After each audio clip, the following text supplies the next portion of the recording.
రాజశేఖర రెడ్డి గారు ముఖ్యమంత్రిగా ఉండి ఈ నగరానికి మెట్రోను తీసుకొచ్చి ఇవాళ ప్రపంచంతోనే పోటీ పడే విధంగా ఇవాళ అభివృద్ధి చేసినాం. బేగంపేటలో ఉన్న ఎయిర్పోర్టును శంషాబాద్లో అంతర్జాతీయ ప్రమాణాలతో నిర్మించి అంతర్జాతీయ ఎయిర్పోర్టును తేవడం కాబట్టే ఈరోజు ఐటీ కంపెనీలు, ఫార్మా కంపెనీలు, రియల్ ఎస్టేట్ కంపెనీలు మన నగరానికి వచ్చినాయి.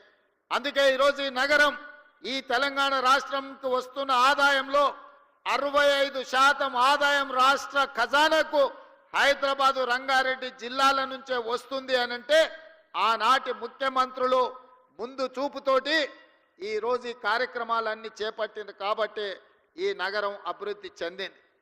మరి మిత్రులారా, ఈరోజు మీరు ఆలోచన చేయండి. గతం గొప్పగా ఉంది, గతంలో చేసిన వాళ్ళు బాగా చేసిరు, కానీ ఇది సరిపోదు. భవిష్యత్ తరాలకు ఇంకా అద్భుతమైన నగరాన్ని అందించాలంటే ఫ్యూచర్ సిటీని నిర్మించాల్సిన పరిస్థితి వచ్చింది. ఒకనాడు ఇన్నర్ రింగ్ రోడ్ వేసినాం, ఆ తర్వాత ఔటర్ రింగ్ రోడ్ వేసినాం.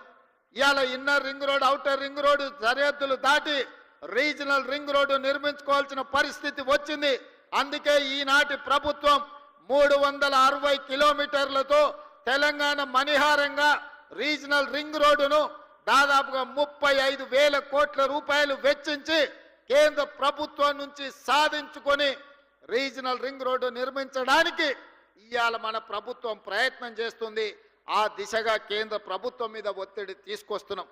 ఇదే కాదు, ఔటర్ రింగ్ రోడ్డు నుంచి రీజనల్ రింగ్ రోడ్డు వరకు ఇవాళ రేడియల్ రోడ్లు వెయ్యాలని, రేడియల్ రోడ్ల ద్వారా 60% తెలంగాణ అభివృద్ధి పదం వైపు నడిపించి విద్య, ఉద్యోగ, ఉపాధి అవకాశాలకు ప్రపంచం నలుమూలల నుంచి వచ్చే వాళ్లకు నివాస గృహాలతో పాటు కార్పొరేట్ కంపెనీలను ఏర్పాటు చేయడానికి ఈరోజు మనమంతా ఆర్గానిక్ ఫుడ్ని పేదలకు అందరికీ, ధనవంతులకు అందరికీ అందుబాటులో తీసుకురావడానికి అధునాతనమైన వ్యవసాయ విధానాలను మనం ఇవాళ తీసుకురావాలి అనుకుంటున్నాం. అదేవిధంగా ఇబ్రహీంపట్నం దగ్గర అంతర్జాతీయ స్థాయి కూరగాయల మార్కెట్ను దాదాపుగా 250 ఎకరాలలో అంతర్జాతీయ ప్రమాణాలతోటి వెజిటబుల్ మార్కెట్ కాదు, ఫ్రూట్ మార్కెట్, డైరీ ప్రోడక్ట్స్, అదేవిధంగా పౌల్ట్రీ ప్రోడక్ట్స్, మీట్ ప్రోడక్ట్స్ అన్నిటిని కూడా ఒకే దగ్గర కట్టి రైతులు పండించిన పంట ఈరోజు దాచుకోవడానికి కోల్డ్ స్టోరేజ్ లేవు. వాళ్ళు పండించిన పంట మార్కెట్లో అమ్మడానికి తెచ్చిన పండ్లు ఒకవేళ కొనకపోతే, మురిగిపోతే రోడ్ల మీద పడేసే పరిస్థితి. టమాటాలు లాంటివి తెస్తే 2 రోజుల్లో అమ్మకపోతే అవి పాడైపోయే పరిస్థితి.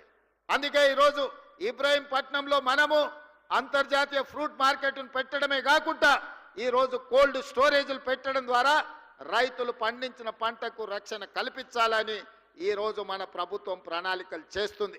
ఔటర్ రింగ్ రోడ్డుకు అనుబంధంగా ఈరోజు ప్రభుత్వం చేపడుతున్న కార్యక్రమాలు అత్యంత గొప్పది, పెద్దది. రేపటి ప్రపంచానికి అద్భుతమైన నగరాన్ని అందించే ఫ్యూచర్ సిటీ ముచ్చెర్ల ప్రాంతంలో ఈరోజు మనము బాగరకుంట ప్రాంతంలో నిర్మించుకుంటున్నాం. దాదాపుగా 15,000 ఎకరాల భూమి ఉన్నది, ఇంకొక 15,000 ఎకరాలు ఫారెస్ట్ ల్యాండ్ ఉన్నది, అదనంగా ఇంకొక 15,000 ఎకరాలు భూమి రైతులు సహకరించి అందిస్తే 40 నుంచి 50,000 ఎకరాలతోటి ఒక అద్భుతమైన నగరాన్ని నిర్మించుకొని ఈ దేశంలోనే కాదు ప్రపంచంలో ఉండే న్యూయార్కో లేకపోతే మన టోక్యో లాంటి నగరాలను, సింగపూర్ లాంటి నగరాలను పోటీ పడే విధంగా ఈరోజు మనము నగరాన్ని నిర్మించుకుందాం అనుకుంటున్నాం.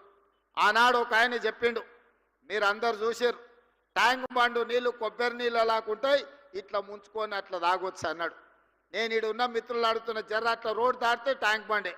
తాగుడు సంగతి దేవుడు ఎరుగు, వాసన చూసే పరిస్థితి ఉందా? 10 ఏళ్ళ ఆయన పరిపాలనలో మురికి కూపంగా ట్యాంక్ బండును మార్చిన చరిత్ర ఆనాటి ముఖ్యమంత్రిది. ఇట్లాంటి అబద్ధాలతో కాలం గడిపిండు. ఓల్డ్ సిటీని అన్నాడు ఇస్తాంబుల్ చేస్తాని.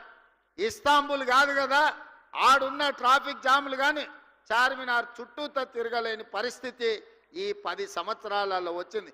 వర్షం వస్తే వరద నీళ్లు హైదరాబాద్ రోడ్ల మీద వరదలై పారుతున్నాయి తప్ప కనీసం మేము నిర్మించిన నగరంలో మురికి కాలువలు కూడా ఆనాటి ముఖ్యమంత్రి గారు, ఆనాటి మున్సిపల్ శాఖ మంత్రి గారు ఈరోజు గొప్పలు చెప్పుకుంటున్నారు. కానీ కనీసం డ్రైనేజీ కాలువలు కూడా తవ్వే ప్రయత్నం చేయలే. ఇవాళ ట్యాంక్ బండ్ మీదనో లేకపోతే శిల్పారామం దగ్గర వారు సెల్ఫీలు దిగుతున్నారు. వారు సెల్ఫీలు దిగి సెల్ఫ్ డబ్బా కొట్టుకునే శిల్పారామం కూడా ఆనాడు కాంగ్రెస్ పార్టీని అభివృద్ధి చేసింది, వారు మర్చిపోయినట్టున్నారు.